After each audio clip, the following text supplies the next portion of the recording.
Selamat pagi, Shalom. Oke, pagi hari ini kita akan belajar kelanjutan dari masih tentang mercy of God, kemurahan hati Allah, kemurahan hati Tuhan.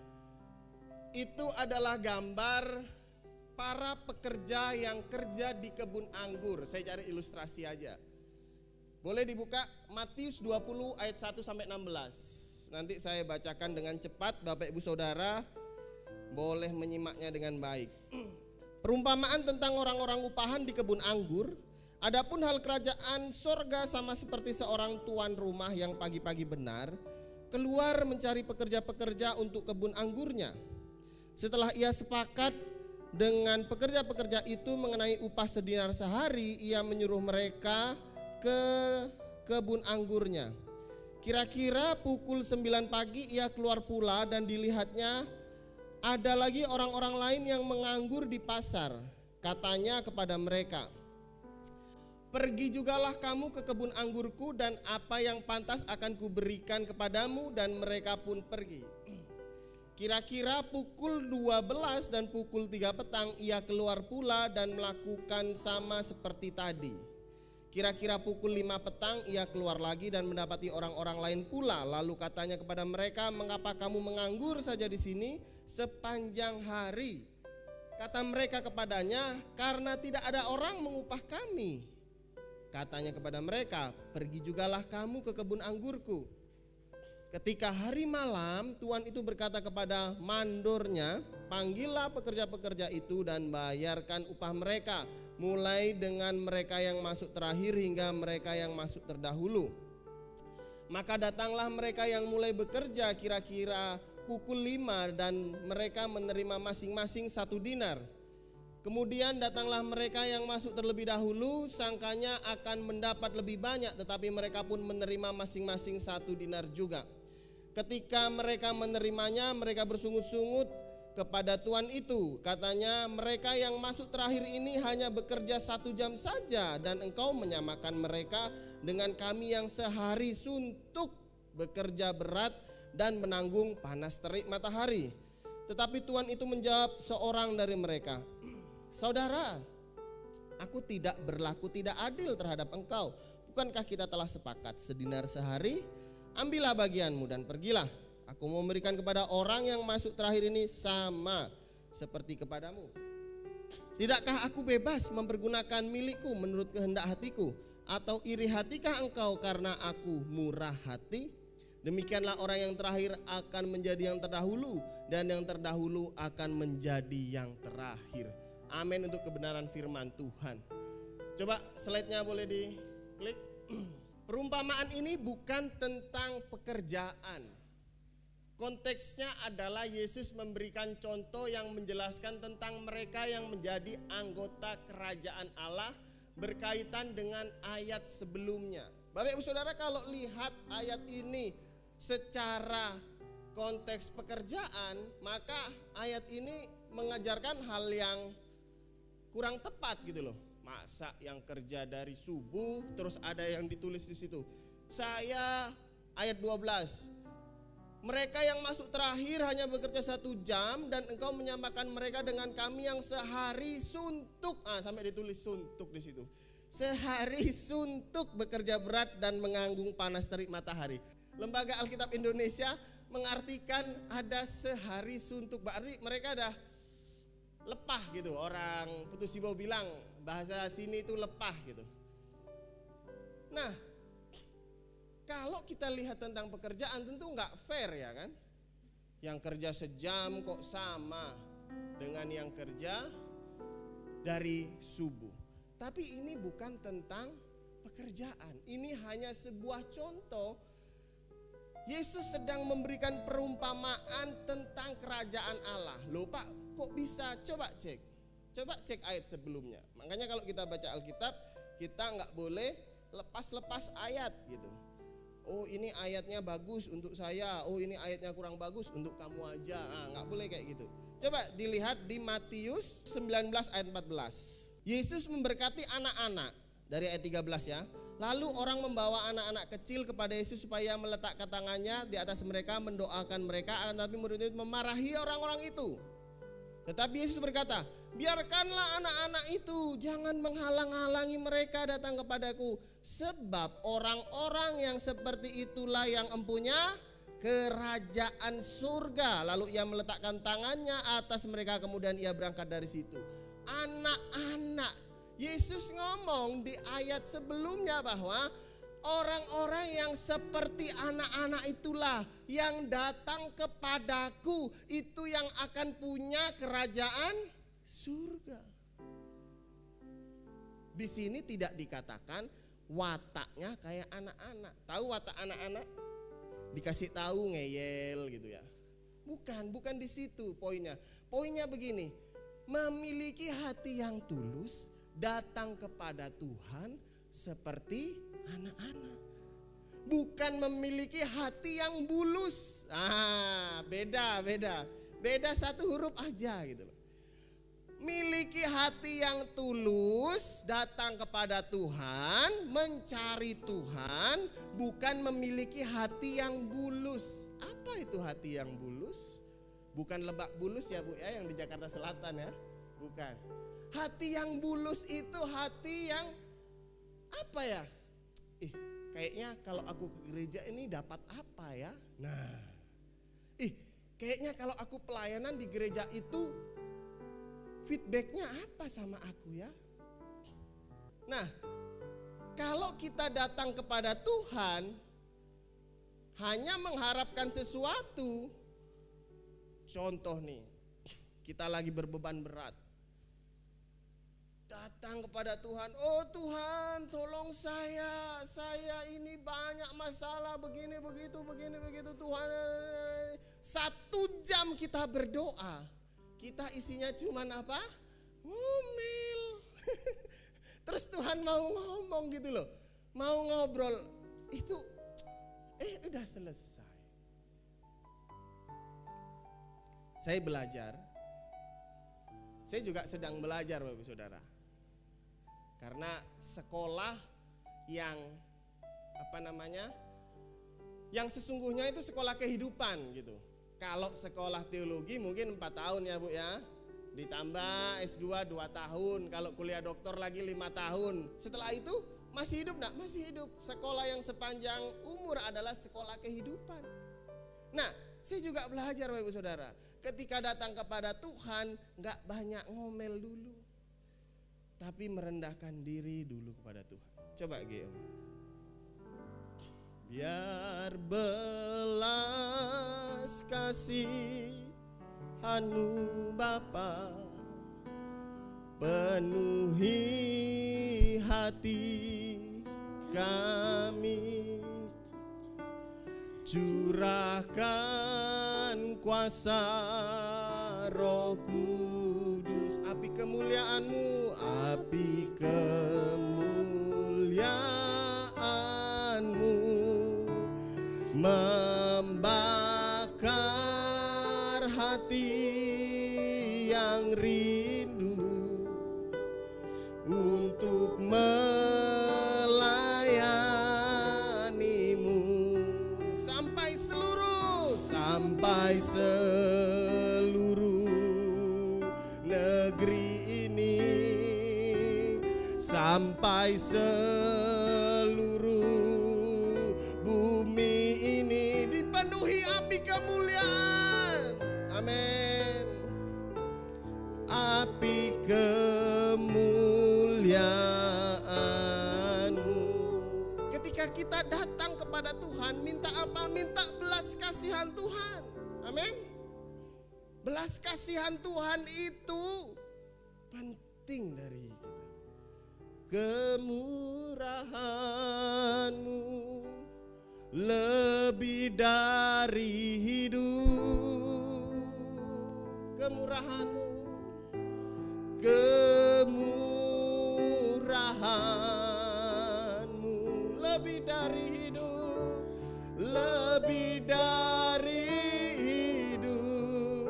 Bawa lidahku, bawa lidahku memuji Engkau, memuji Engkau.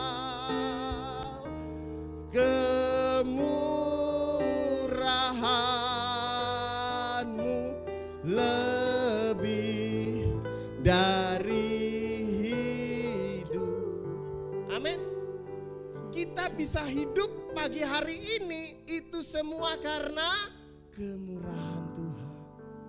Enggak, Pak. Saya bisa hidup karena semalam saya pas tidur saya pasang alarm. Alarm itu yang bangunkan saya. Lalu saya melek, saya hidup. Salah. Berapa banyak orang yang meninggal ketika tidur? Orang Katolik. Kesaksian. Saya datang ke rumahnya. Masih ada jenazahnya di situ. Nenek ini di sampingnya. Cerita sama saya. Pak, kami baru pulang dari gereja. Dia makan, nggak ada apa-apa, Pak, nggak ada tanda apa-apa. Lalu kami masuk ke kamar, tidur. Kakek ini nggak biasanya peluk saya gitu loh. Kek, kita udah tua, kek nggak usah lah peluk-peluk gitu. Mungkin nenek itu bilang kan. Tapi dia peluk dengan erat. Tiba-tiba meninggal. Saya kaget, lemas saya, Pak. Saya bawa ke IGD, sudah nggak ada. Jadi kakek itu meninggal dalam keadaan tidur meluk istrinya. Saya bilang, enak benar Bu, aku kepengen kalau meninggal kayak gitu, peluk istriku gitu. Romantis gitu loh, meninggalkan dunia ini dengan memeluk istri itu romantis gitu.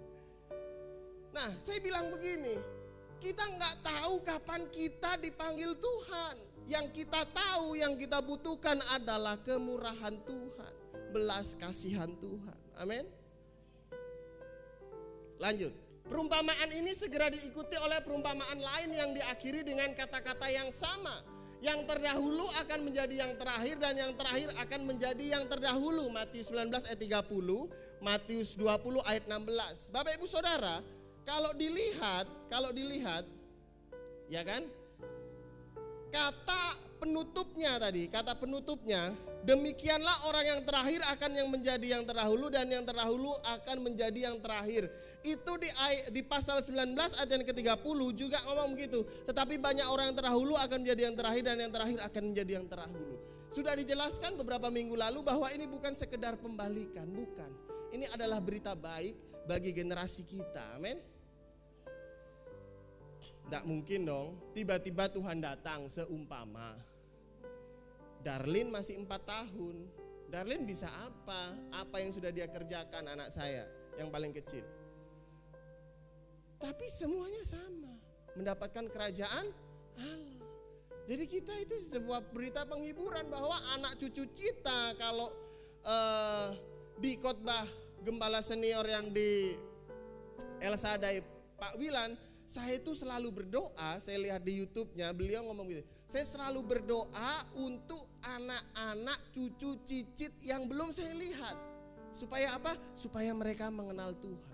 Saya beriman bahwa seluruh keturunan saya yang belum saya lihat sekalipun tetap di dalam Tuhan. Amin. Pertanyaannya, bagaimana dengan kita?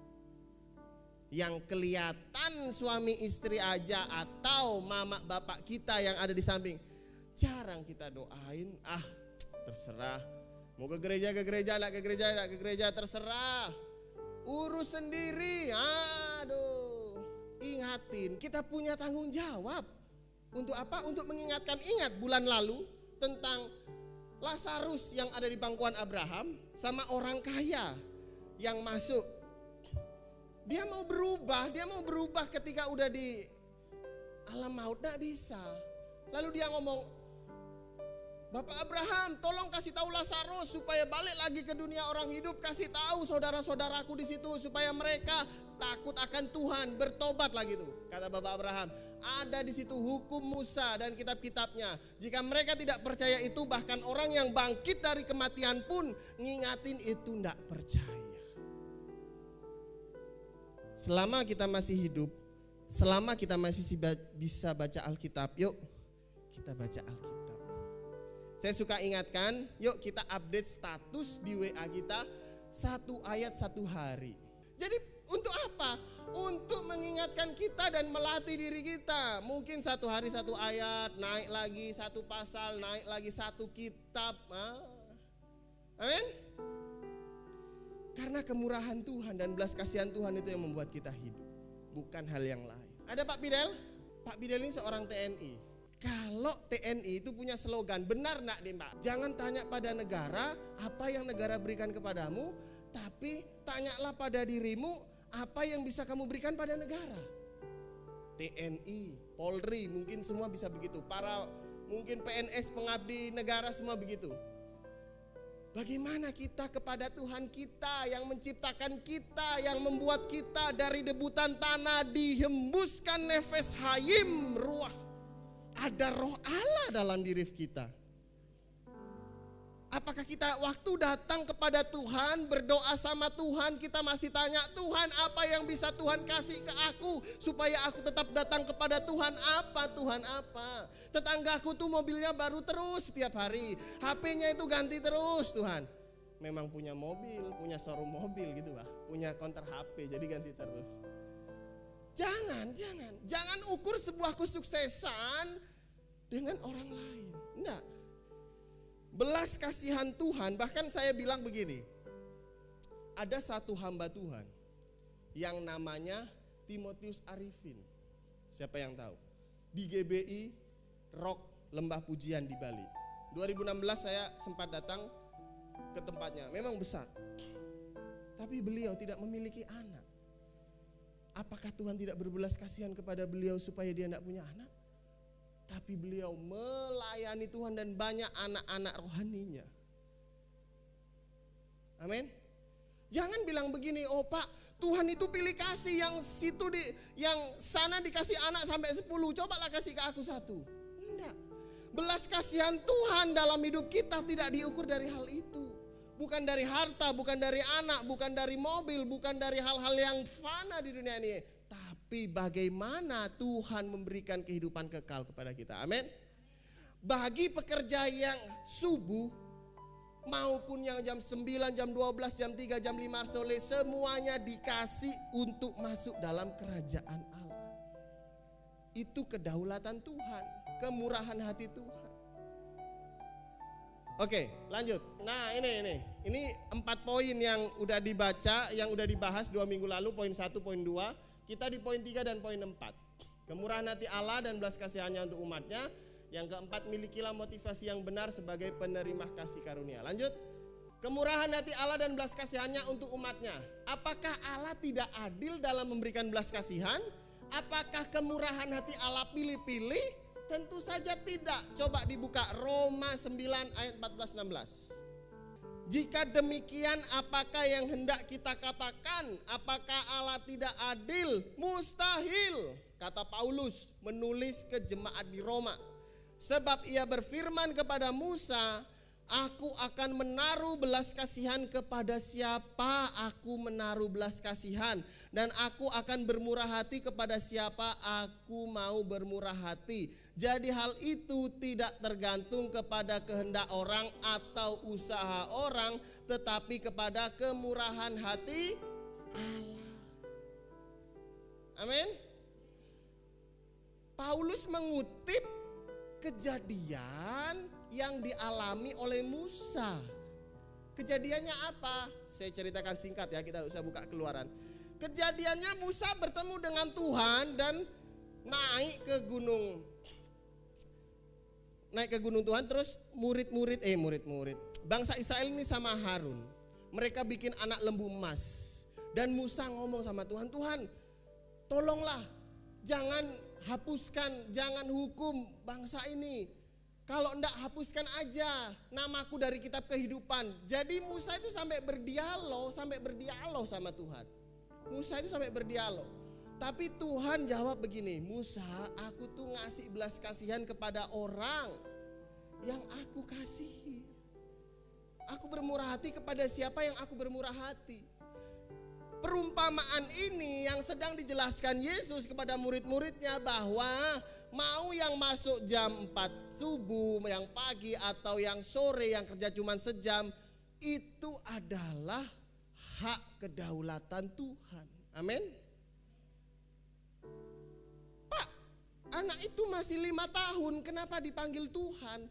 Pak, nenek itu udah 70 tahun, kok enggak dipanggil-panggil Tuhan?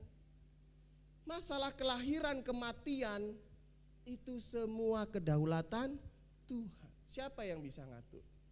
Mungkin kita bisa pesan sesar ya, nanti tanggal segini, tanggal cantik. Tapi siapa yang bisa tiba-tiba sakit perutnya, udah janjian tanggal segini sama dokter kandungannya? Nggak bisa juga. Semua dalam kedaulatan Tuhan. Amin. Kasih tahu kanan kirimu, kamu ada karena kemurahan Tuhan. Lanjut slide-nya.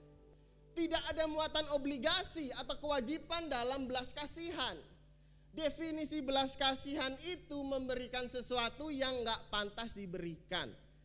Jika kita pantas atau layak mendapatkannya, maka itu bukan lagi belas kasihan tetapi keadilan.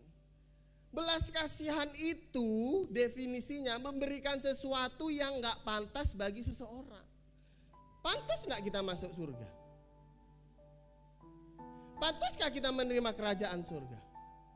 Oh, kalau saya jadi Tuhannya, hitung-hitungan gitu, nggak bisa ada yang masuk ke surga. Tapi karena Yesus, bukan Jordan ya. Saya aja mungkin kalau dihitung-hitung, oh saya nggak bisa masuk surga nih. Melek aja bisa bikin dosa. Kenapa?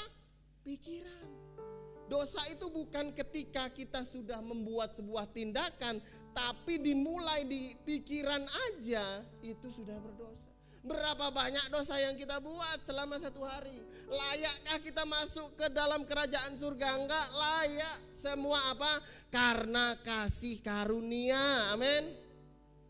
Kita semua bisa selamat, kita semua bisa mengenal Tuhan, kita semua bisa ada di sini semua karena kasih karunia Tuhan. Karena belas kasihan Tuhan.